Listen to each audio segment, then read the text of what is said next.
नमस्कार मित्रों, मैं हिंदी प्लेटफॉर्म से राजकुमार आपका हार्दिक स्वागत करता हूं। आज मैं वर्णमाला के दूसरे भाग में आपको जो चीज़ें बच चुकी थी उसे कंप्लीट कराएंगे। उम्मीद है कि आपको मेरी पहली वीडियो पसंद आई होगी। तो हम लोगों ने कल वर्णों का उच्चारण तक पढ़ा था। आज वर्णों के उच्चारण से ही हम लोग आगे बढ़ेंगे।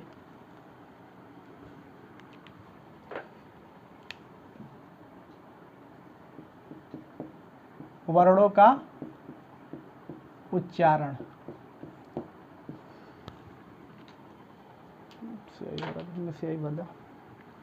देखिए, वर्णों का उच्चारण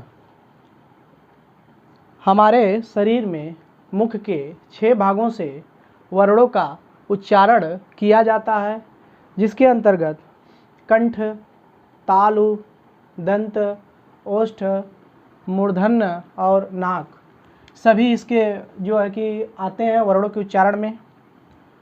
तो सबसे पहले आपको मैंने बताया था कल कि यह वर्ग है और इसका जो उच्चारण होगा कंठ से होगा। इस वर्ग का उच्चारण कंठ से होगा, कंठ तालु। इस वर्ग का उच्चारण तालु से होगा। इस वर्ग का उच्चारण मूर्धन्य से होगा। ट वर्ग का उच्चारण मूर्धन्य से। त वर्ग का उच्चारण दंत से और इसके बाद प वर्ग का ओष्ठ से। तो ये आपका वर्ग हो गया। क वर्ग इसका पूरा उच्चारण कंठ से, च वर्ग इसका पूरा उच्चारण तालु से, मूर्धन्य से, दंत से, ओष्ठ से। और कुछ वर्णों का उच्चारण नाक से भी किया जाता है। स्वतंत्र रूप से तो नाक जो है कि नहीं आती, लेकिन सहायक होती है। अब इसके बाद पहले जानेंगे कंठ से किसका किसका उच्चारण होगा। देखिए, कंठ से और जीभ से दोनों की सहायता से हम जिन वर्णों का उच्चारण करेंगे उन्हें कंठ कहा जाएगा। जिस इसमें आते हैं आपके क वर्ग, पूरा है आपका क वर्ग, ये कंठ में आएगा। क वर्ग, अ आ, क वर्ग अ आ प्लस विसर्ग और ह। कंठ से आपका क वर्ग आएगा, अ आ विसर्ग और ह। तालु से, जिसे आप तालव्य भी कह सकते हैं, च वर्ग, ये आपका पूरा वर्ग च वर्ग, ई तालव्य स और य। तालु से च वर्ग, ई तालव्य स और य। कंठ ताल मूर्धा। ट वर्ग, ये आपका पूरा वर्ग ट ठ ड ढ ड़ यहाँ तक। ट वर्ग, री, मूर्धन्य स और र, ये आपके मूर्धा में आएंगे। इसमें ट वर्ग, ये पूरा इसका वर्ग का ट ठ ड ढ ड़। ट वर्ग और री और मूर्धन्य स और र, इन सब का उच्चारण आपके मूर्धा से होगा। कंठ ताल मूर्धा दंत। त वर्ग,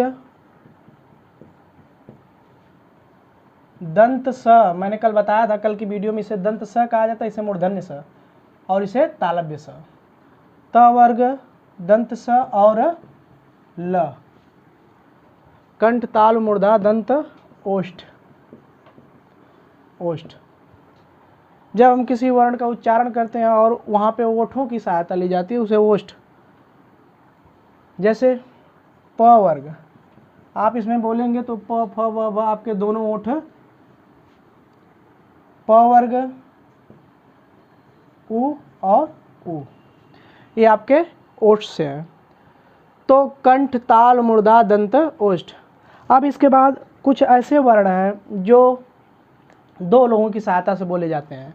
जैसे कंठ और तालु से भी बोले जाएंगे, कंठ और ओठ से भी बोले जाएंगे। जैसे हम कहेंगे कंठ प्लस तालु के संपर्क से बोले जाने वाले वर्ण, इसे आप कंठ तालव्य कह सकते हैं। इसके अंतर्गत कंठ तालु से जिसका उच्चारण होगा ए और ए। फिर इसके बाद दंत और ओष्ठ से जिसका उच्चारण होगा उसे आप पूरा कहेंगे दंतोष्ठ, इसमें आपका आएगा व, दंतोष्ठ आपका व। फिर कंठ प्लस ओष्ठ आप कह सकते हैं कंठोष्ठ, उसमें आ जाएगा आपका ओ और औ। तो ये दो की सहायता से बोले जाते हैं। कंठ और तालु की सहायता से बोले जाएंगे इन्हें आप कंठ तालव्य कह सकते हैं। दंतोष्ठ आप कह सकते हैं व, और कंठोष्ठ आप कह सकते हैं कंठ और ओष्ठ ओ औ। अब इसके बाद आपको यहाँ देखना है, ये तो हो गया आपके वर्णों का उच्चारण। अब आपको ये याद करना होगा कि क वर्ग के अंतर्गत कौन कौन आ जाते हैं। क वर्ग कंठ के अंतर्गत क वर्ग आ जाएगा, आ जाएगा, विसर्ग आ जाएगा और ह आ जाएगा। अभी आपसे एग्जाम में पूछ ले कि ह का उच्चारण स्थान है तो आप कहेंगे कंठ। अगर इसका पूछ ले कि स का उच्चारण स्थान है तो आप कहेंगे तालु। इसका पूछ ले तो कहेंगे मूर्धा। इसे आप कहेंगे री का तो मूर्धन्य। फिर ये ल है, इसका उच्चारण स्थान दंत से। कहीं न कहीं आपकी जीभ जो है कि दांत से संपर्क करेगी और त वर्ग स ल इन सब का उच्चारण यहीं से होगा। ओष्ठ आप इस वर्ग का पूरा उच्चारण करेंगे तो आपके ओठ कहीं न कहीं आपस में आके स्पर्श करेंगे, इसका उच्चारण करेंगे तो ओठ से। लेकिन इन लोगों का उच्चारण करेंगे तो दो की सहायता, कंठ तालु की सहायता से ए होगा, दंत और ओष्ठ की सहायता से दंतोष्ठ व होगा, कंठ और ओष्ठ की सहायता से वो अ होगा। अब एक चीज़ और, अब देखिए एक चीज़ और यहाँ पे आपको ध्यान देना है, ये जो अंतिम वाला वर्ण है ये अंगा या ड़ न म, इसे आप पंचमाक्षर कह सकते हैं, अनुनासिक पंचमाक्षर या अनुनासिक, पंचमाक्षर या अनुनासिक, ये बस अंतिम वाला वर्ण ये पंचमाक्षर या अनुनासिक। अब इसके बाद ये तो हो गया आपको पूरे जितने वर्णों का उच्चारण है। इसमें आपको प वर्ग में उ आ जाएगा, त दंत में त वर्ग, स और ल। अब इसके बाद स्वरों का उच्चारण, अब इसे हम मिटा रहे हैं।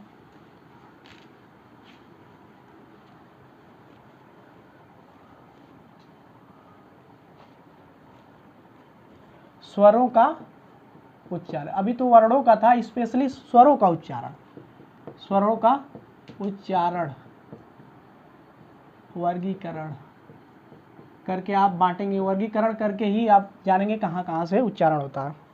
देखिए स्वरों का उच्चारण ये आपको ग्राफ से सीखना है, बहुत ही आसान है। जैसे देखिए अब प्रश्न आता है अग्र स्वर, मध्य स्वर, पश्च स्वर, वहाँ पे कन्फ्यूजन हो जाता है कि कौन सा स्वर अग्र भागों से बोला जाता है, मुंह के अग्र भाग से, कौन सा मध्य भाग से, कौन पश्च से। अभी आता है कि मुख के खुलने के आधार पे समृत, अर्ध समृत, विवृत, अर्ध विवृत, अच्छे परीक्षाओं में पूछा जाता है। आपके यूपीपी में आता है और एसआई का देखिए पेपर होने वाला है, अभी फॉर्म आ रहा है, तो हो सकता है वहाँ पे भी अच्छे प्रश्न पूछे जाएंगे। तो स्वरों का उच्चारण आप ग्राफ, बस ग्राफ एक बार याद कर जाएंगे तो आपको ग्राफ अगर याद हो गया तो फिर आप कर ले जाएंगे। जैसे स्वरों को उच्चारण में पहला जानेंगे जीभ के प्रयोग के आधार पर। जीभ के प्रयोग के आधार पर देखिए इसमें 3 भागों में बांटा गया है। अग्र स्वर जो जीभ के आगे से बोले जाएंगे, अग्र स्वर, मध्य स्वर और तीसरा क्या है पश्च स्वर, जो पीछे से पश्च स्वर। अग्र स्वर, मध्य स्वर और पश्च स्वर।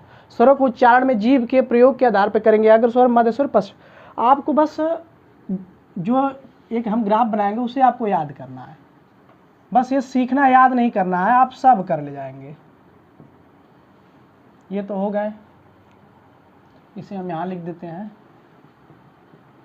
पश्च स्वर। ये जीभ के प्रयोग के आधार पे है। जैसे आप यहाँ लिख देंगे अग्र स्वर, ये ग्राफ का अगला भाग है तो यहाँ लिखेंगे अग्र स्वर, इसे आप लिख देंगे पिछला भाग है तो पश्च स्वर। आप इसे बना लेंगे, बनाना सीख जाइए, एकदम बहुत आसान है, बनाना सीख जाएंगे। बता रहे हैं कि प्रश्न आपका गलत नहीं होगा।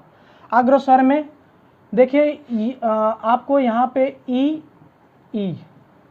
ये रखना है अग्र स्वर में, ई ए ऐ। ये आपका ये जो आगे का ये पोजीशन है आगे का अग्र स्वर में ई ए ऐ। आप ये जानेंगे कि जो मानचित्र आप ये जो आपका ग्राफ बना है इसके आगे का जो आएगा ये अग्र स्वर है, मतलब जीभ के आगे से होगा। पश्च स्वर में उ पश्च स्वर में उ ओ और यहाँ पे आ। ये सब आपके जीभ के पिछले हिस्से से बोले जाते हैं, उ ओ और आ। अब बचता आपका मध्य स्वर, ये आपका क्या है बीच में मध्य स्वर।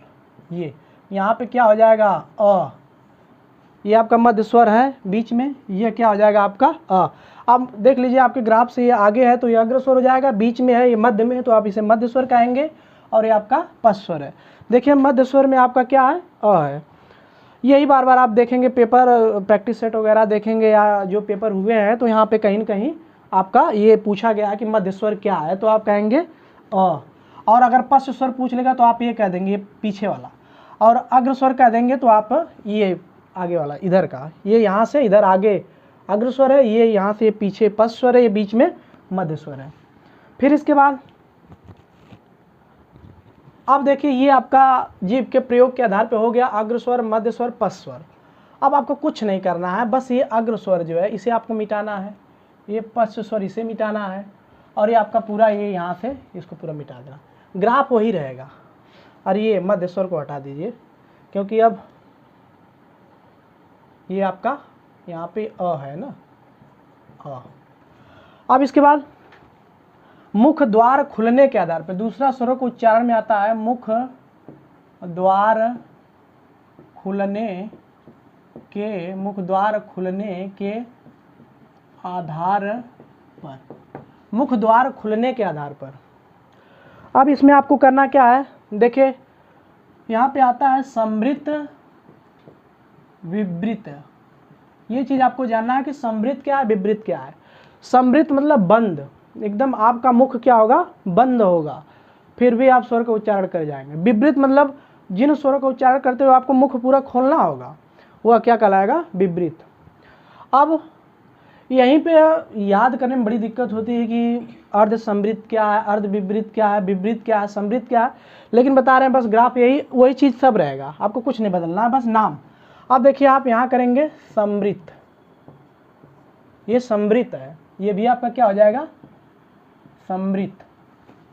फिर ये आपका क्या कहलाएगा अर्ध समृत, ये आपका अर्ध समृत है, अर्ध समृत। ये आपका अर्ध विवृत, ये आपका अर्ध विवृत। अब इसके बाद ये आपका समृत, ये भी समृत। तो अब इसके बाद ये आपका अर्ध समृत, ये जो ध्वनि है स्वर है आपका ओ, ये अर्ध समृत है। ये आपका क्या हो जाएगा अर्ध विवृत। और ये आपका जो अ है ये आपका पूरा विवृत। आप अ का उच्चारण करिए तो देखिए आपका पूरा मुंह खुल जाएगा, कहेंगे आ, तभी आपका क्या होगा विपरीत विवृत का आ का उच्चारण होगा, और ये आपका मुंह पूरा मुख क्या होगा आपका पूरा खुल जाएगा। अब देखिए समृत है ई। अब आपको जैसे उधर इस तरह ले जा रहे थे, अब इस तरह नहीं ले जाना है इस ग्राफ में, अब ये इस तरह मिलाना है, इसको रेड वाला मार्कर, ये आप इस तरह मिलाएंगे इसको इस तरह, ये समृत में आपका कौन कौन आ जाएगा ई उ, ये आपका समृत में आ जाएगा। अब अर्ध समृत में कौन कौन आ जाएगा ये दोनों, ये ऐसे आपको ग्राफ में मिलाना है। अर्ध समृत में ए ओ, अर्ध विपरीत में आपको इसको मिलाना है, अर्ध विपरीत में ए ऐ और औ, ये तीनों आएंगे ऐ अ औ, ये आपके क्या आ जाएंगे, अर्ध विपरीत, और विपरीत में आपका कौन आ जाएगा, आ। बस आप ग्राफ सीख जाइए, बहुत आसान है, बस वही सब रहेगा।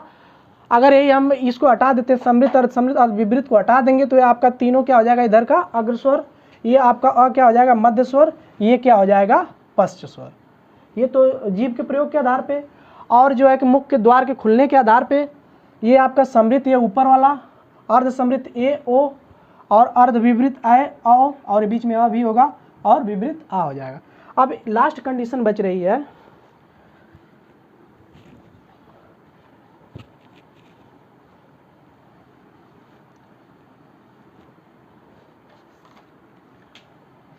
ओठों की स्थिति के आधार पर, ओठों की स्थिति के आधार पे स्वरों का उच्चारण कैसे होगा, ओठ की स्थिति क्या रहती है जब किसी स्वर का उच्चारण करते हैं। देखिए इसे दो भागों में बांटा गया है, वृत्तमुखी, आवृत्तमुखी, वृत्तमुखी और आवृत्तमुखी, वृत्तमुखी और आवृत्तमुखी। कहने का मतलब जिन स्वरों का उच्चारण करते समय आपका मुख पूरा गोलाकार हो जाए, वृत्त की तरह हो जाए, वृत्त की तरह आपका मुख क्या हो जाए, पूरा गोलाकार हो जाए, वृत्त की तरह हो जाए, उसे आप वृत्तमुखी स्वर कहेंगे। इसके अंतर्गत जैसे आपके ऊ, जैसे अभी हम उच्चारण करेंगे ऊ, ऊ, ऊ और दीर्घ ऊ, फिर इसके बाद आप ओ और औ, ये आपका वृत्तमुखी है, उ उ ओ औ। इसके बाद आवृत्तमुखी, आवृत्त जिसका आप उच्चारण करेंगे तो उसका जो है कि आपके जो ओठों की स्थिति होगी वह वृत्त की तरह नहीं होगी, आवृत्तमुखी, आवृत्तमुखी। इसमें आपका अ आ, मूल स्वर अ आ ई ए और ऐ, ये अ आ ई ए ऐ, ये आपके क्या हो जाएंगे, आवृत्तमुखी। ये आपका वर्णमाला हो गया। वर्णमाला में यही आपको इतना जानना है और इससे बाहर कुछ नहीं आएगा। आपने तो देख लीजिएगा, प्रश्न सीधे सीधे पूछा जाता है, ऐसे पूछ लिया जाएगा कि इसे क्या कहते हैं, तालव्य से कहते हैं। मैंने फर्स्ट मतलब पहले की वीडियो में बताया है वर्णमाला भाग 1 में कि इसे क्या कहते हैं, इसे क्या कहते हैं और इसे क्या कहते हैं। इसके बाद आगत व्यंजन मैंने बताया था ज फ, द्विगुण व्यंजन मैंने बताया था ड़ ढ, पार्श्विक व्यंजन मैंने बताया था ल। इस तरह करके जो है कि आप अगर पहली वीडियो और दूसरी वीडियो कुछ अंतराल दे दे के अगर देखते रहते हैं तो आपको सभी चीज़ें जहाँ तक है कंफर्म हो जाएगी। और इसके बाद आप वीडियो देख के डॉक्टर वासुदेव नंदन व्याकरण आती है, आप उन्हें पढ़ लेंगे तो आप बहुत ज़्यादा तक व्याकरण आप कंफर्म कर ले जाएंगे। डॉक्टर वासुदेव नंदन बुक आती है व्याकरण की, आप उसे वर्णमाला पढ़ लीजिए और मेरी पूरी वीडियो भाग 1 और भाग 2 देख लीजिए। अ आ ई ए ऐ है, बस यहाँ थोड़ा सा त्रुटियाँ हुई थी लेकिन अब सही है, अब हो गया। आप थोड़ा सा मेरी वीडियो जो है लाइक किया करिए और शेयर करिए, क्योंकि अभी यह बहुत छोटा चैनल है तो आप लोग ही इसे बड़ा कर सकते हैं। और जो मित्र हों जो पढ़ने के इच्छुक हों आप उन्हें कहिए कि चैनल सब्सक्राइब करें। और मैं बहुत जल्द ही ऑनलाइन जो है कि टीजीटी पीएचडी नेट जेआरएफ के लिए आप लोगों के सामने उपस्थित होऊंगा। ये तो छोटी सी वीडियो है क्योंकि सामने कई परीक्षाएं लगी हैं और नेट वगैरह में यहाँ से प्रश्न बनते हैं। और पुलिस के लिए, यूपी टेट के लिए जो यहाँ से इतना वर्णमाला बहुत है और इससे ज़्यादा कुछ नहीं जानना है आपको, बस इतना जान जाइए। और डॉक्टर वासुदेव नंदन मैं बुक बता दिया हूँ, डॉक्टर वासुदेव नंदन आसानी से किसी बुक स्टॉल पे मिल जाएगी।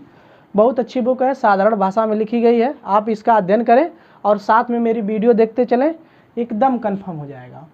और ये मानचित्र सीख ले जाएंगे, अग्रस्वर पश्चर और इसके बाद समृद्ध, अर्ध समृद्ध, विपरीत सब कंफर्म हो जाएगा। ठीक है, तो मिलते हैं अगले वीडियो में, धन्यवाद।